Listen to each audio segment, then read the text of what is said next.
"Alas! Child," said she, "I have not a bit of bread to give you. You ate up all the provisions I had in the house yesterday, but I have a little cotton which I have spun. I will go and sell it, and buy bread and something for our dinner." "Mother," replied Aladdin, "keep your cotton for another time, and give me the lamp I brought home with me yesterday. I will go and sell it, and the money I shall get for it will serve both for breakfast and dinner, and perhaps supper too." Aladdin's mother took the lamp and said to her son, "Here it is, but it is very dirty. If it were a little cleaner, I believe it would bring something more." She took some fine sand and water to clean it. But she had no sooner begun to rub it than in an instant a hideous genie of gigantic size appeared before her, and said to her in a voice of thunder, "What wouldst thou have? I am ready to obey thee as thy slave, and the slave of all those who have that lamp in their hands, I, and the other slaves of the lamp." Aladdin's mother, terrified at the sight of the genie, fainted, when Aladdin, who had seen such a phantom in the cavern, snatched the lamp out of his mother's hand, and said to the genie boldly, "I am hungry. Bring me something to eat." The genie disappeared immediately, and in an instant returned with a large silver tray, holding 12 covered dishes of the same metal, which contained the most delicious viands, 6 large white bread cakes on 2 plates, 2 flagons of wine, and 2 silver cups. All these he placed upon a carpet and disappeared. This was done before Aladdin's mother recovered from her swoon. Aladdin had fetched some water, and sprinkled it in her face to recover her. Whether that or the smell of the meat effected her cure, it was not long before she came to herself.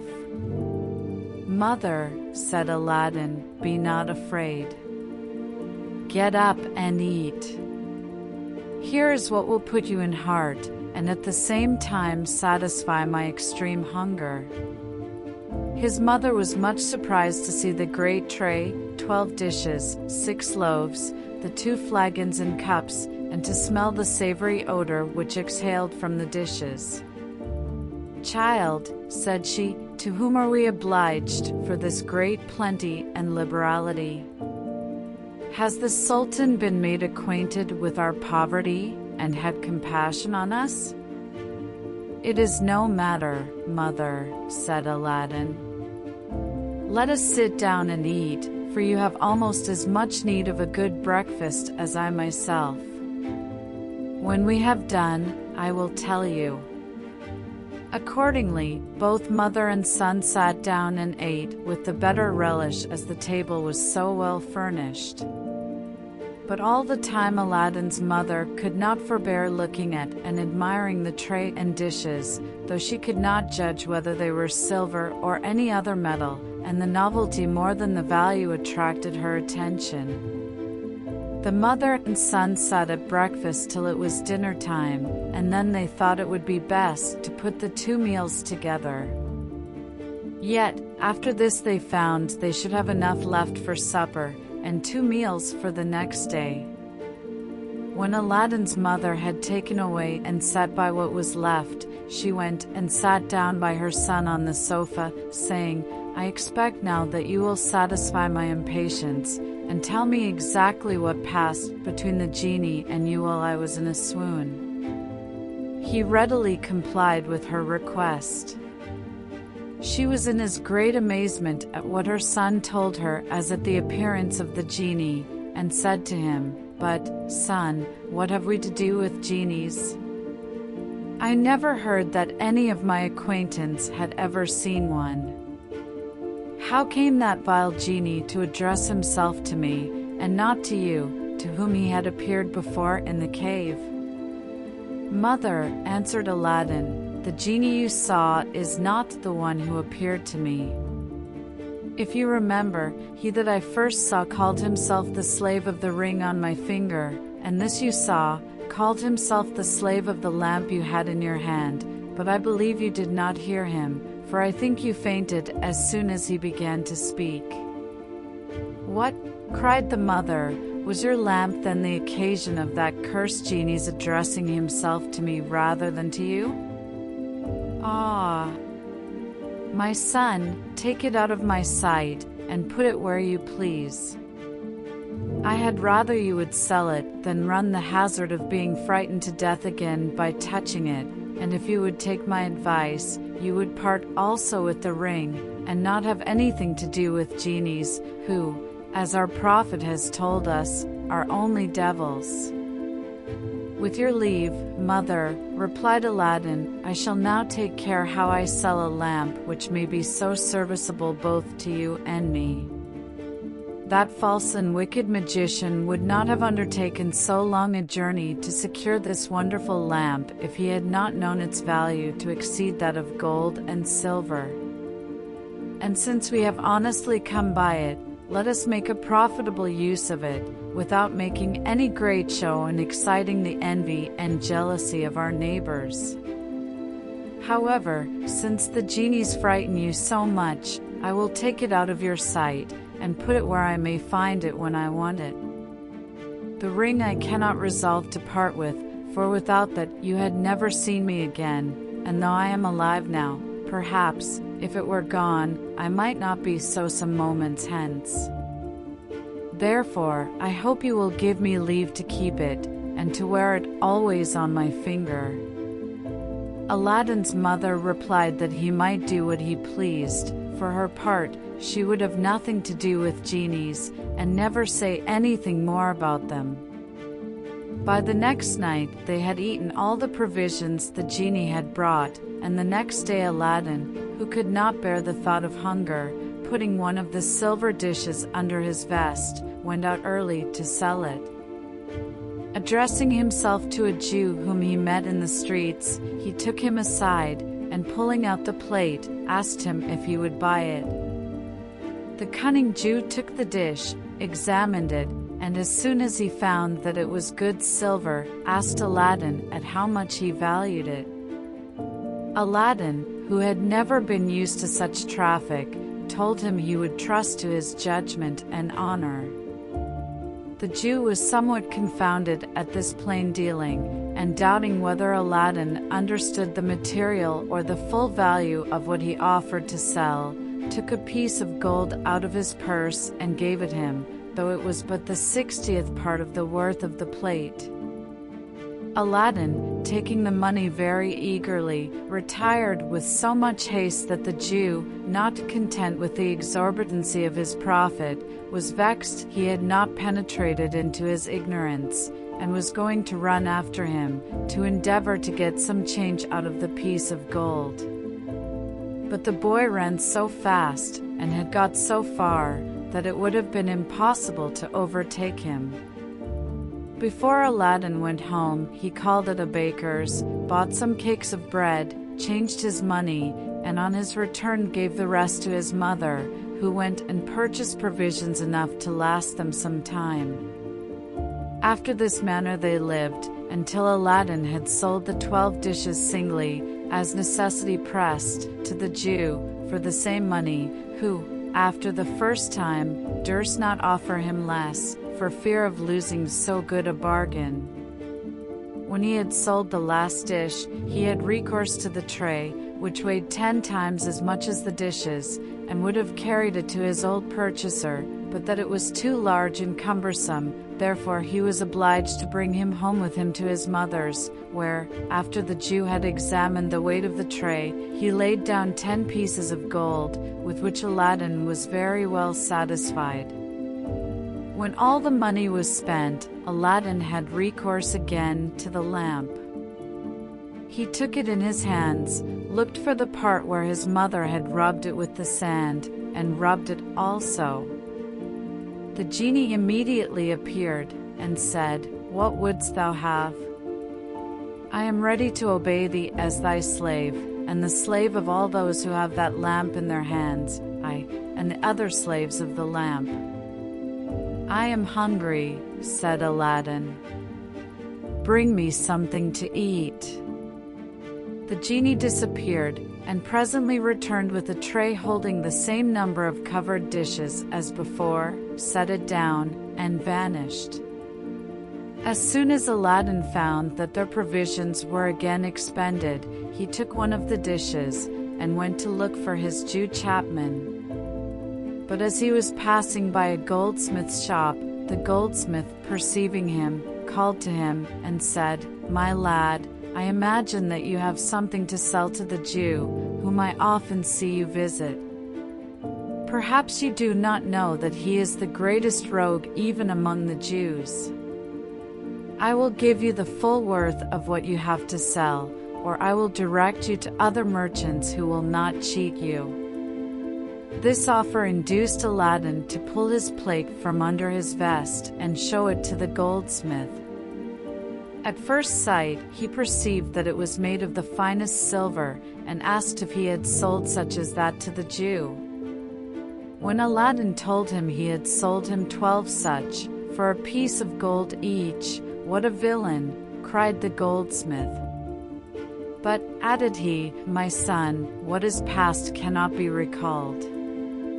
By showing you the value of this plate, which is of the finest silver we use in our shops, I will let you see how much the Jew has cheated you."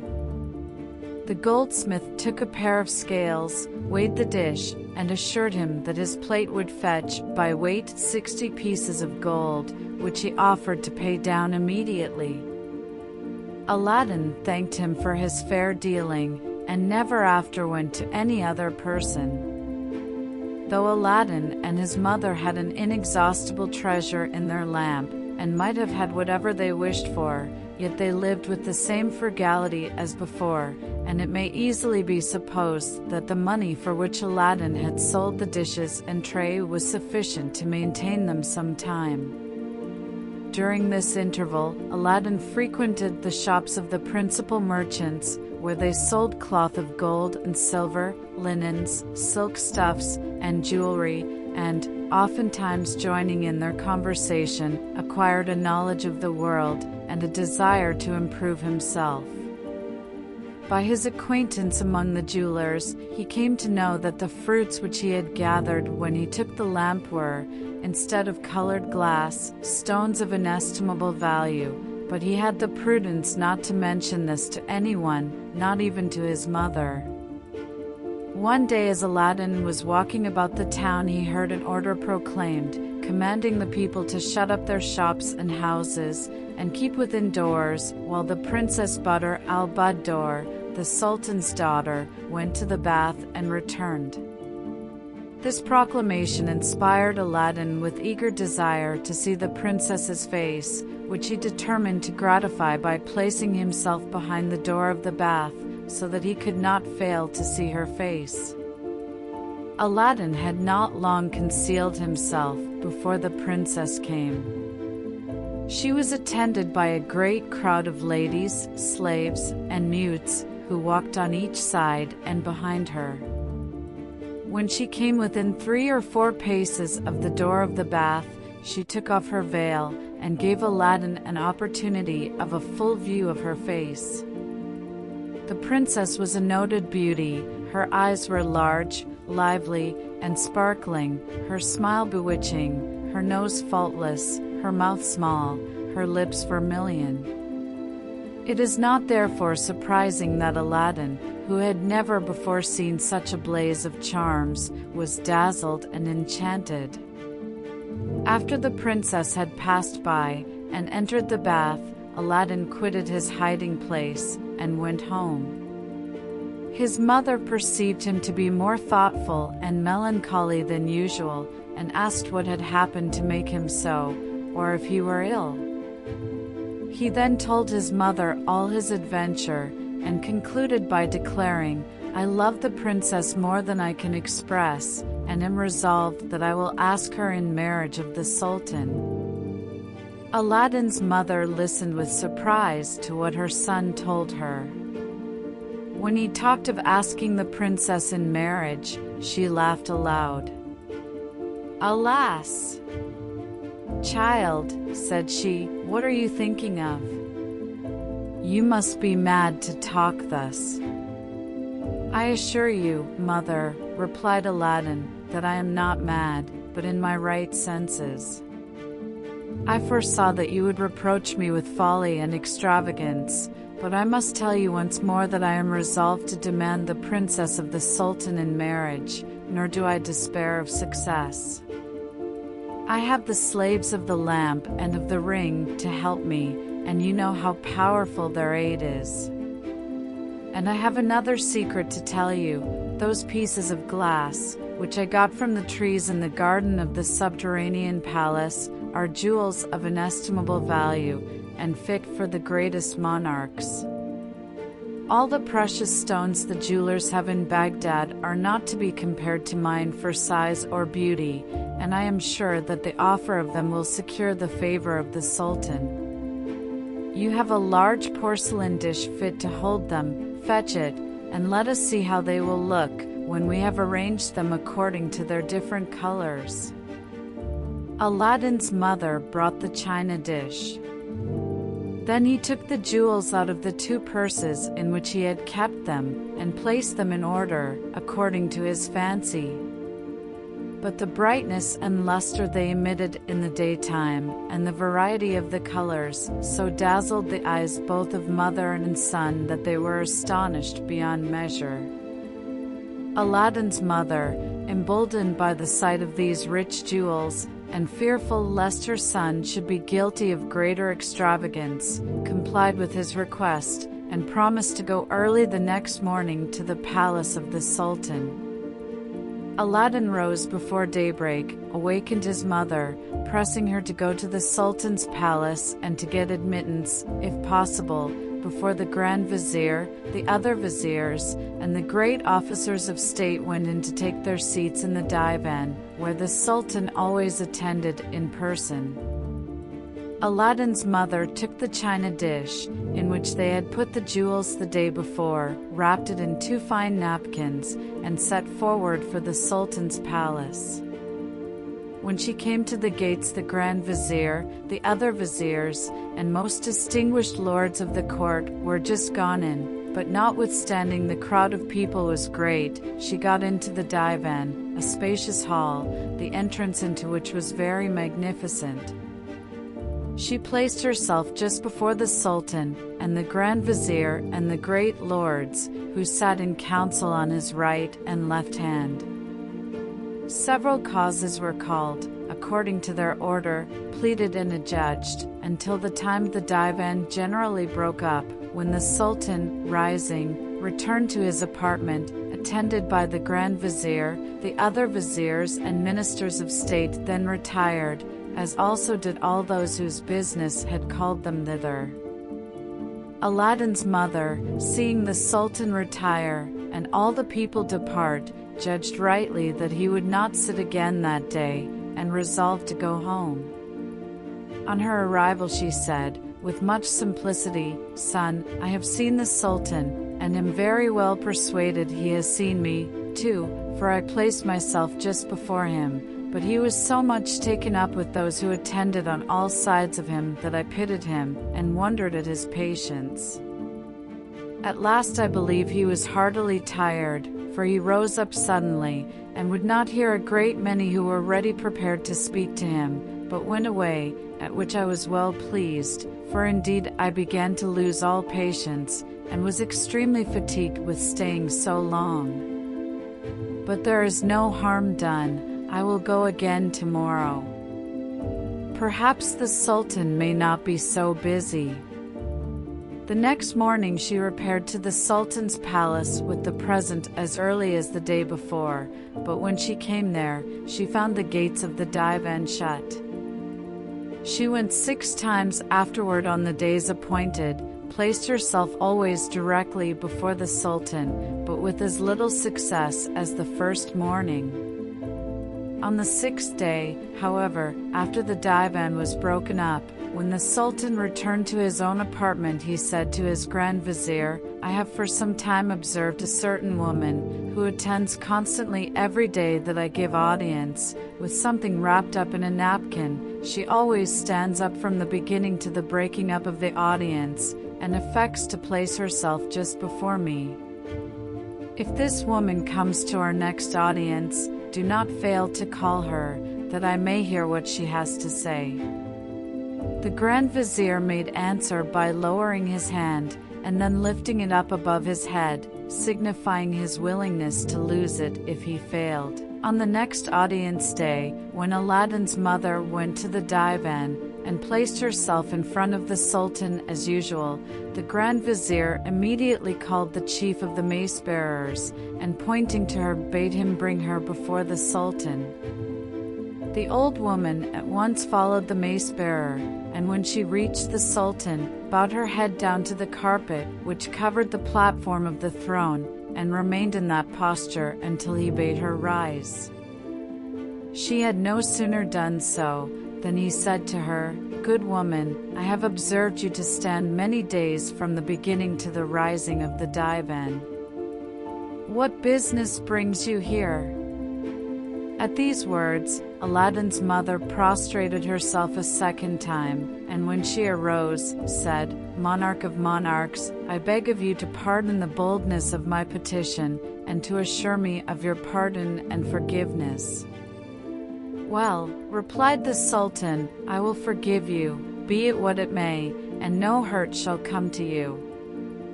Speak boldly." When Aladdin's mother had taken all these precautions, for fear of the Sultan's anger, she told him faithfully the errand on which her son had sent her, and the event which led to his making so bold a request in spite of all her remonstrances. The Sultan hearkened to this discourse without showing the least anger. But before he gave her any answer, he asked her what she had brought tied up in the napkin. She took the china dish, which she had set down at the foot of the throne, untied it, and presented it to the Sultan. The Sultan's amazement and surprise were inexpressible when he saw so many large, beautiful, and valuable jewels collected in the dish. He remained for some time lost in admiration. At last, when he had recovered himself, he received the present from Aladdin's mother's hand, saying, "How rich, how beautiful." After he had admired and handled all the jewels one after another, he turned to his Grand Vizier, and showing him the dish, said, "Behold, admire, wonder, and confess that your eyes never beheld jewels so rich and beautiful before." The Vizier was charmed. "Well," continued the Sultan, "what sayest thou to such a present? Is it not worthy of the princess my daughter? And ought I not to bestow her on one who values her at so great a price?" "I cannot but own," replied the Grand Vizier, "that the present is worthy of the princess, but I beg of your Majesty to grant me 3 months before you come to a final resolution. I hope, before that time, my son, whom you have regarded with your favor, will be able to make a nobler present than this Aladdin, who is an entire stranger to your Majesty." The Sultan granted his request, and he said to the old woman, "Good woman, go home, and tell your son that I agree to the proposal you have made me, but I cannot marry the princess my daughter for 3 months. At the expiration of that time, come again." Aladdin's mother returned home much more gratified than she had expected, and told her son with much joy the condescending answer she had received from the Sultan's own mouth, and that she was to come to the divan again that day 3 months. At hearing this news, Aladdin thought himself the most happy of all men, and thanked his mother for the pains she had taken in the affair, the good success of which was of so great importance to his peace that he counted every day, week, and even hour as it passed. When 2 of the 3 months were past, his mother one evening, having no oil in the house, went out to buy some, and found a general rejoicing, the houses dressed with foliage, silks, and carpeting, and everyone striving to show his joy according to his ability. The streets were crowded with officers in habits of ceremony, mounted on horses richly caparisoned, each attended by a great many footmen. Aladdin's mother asked the oil merchant what was the meaning of all this preparation of public festivity. "Whence came you, good woman," said he, "that you don't know that the Grand Vizier's son is to marry the Princess Badr al-Buddor, the Sultan's daughter, tonight? She will presently return from the bath, and these officers whom you see are to assist at the cavalcade to the palace, where the ceremony is to be solemnized." Aladdin's mother, on hearing this news, ran home very quickly. "Child," cried she, "you are undone. The Sultan's fine promises will come to naught. This night the Grand Vizier's son is to marry the Princess Badr al-Buddor." At this account Aladdin was thunderstruck.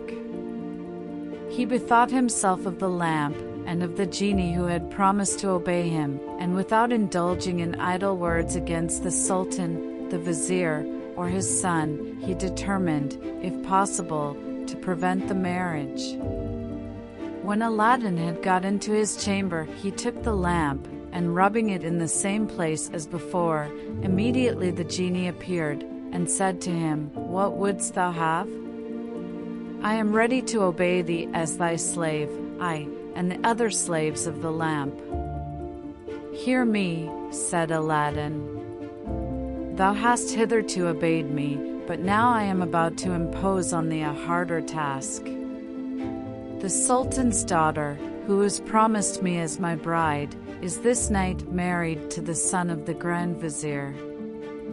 Bring them both hither to me immediately they retire to their bedchamber."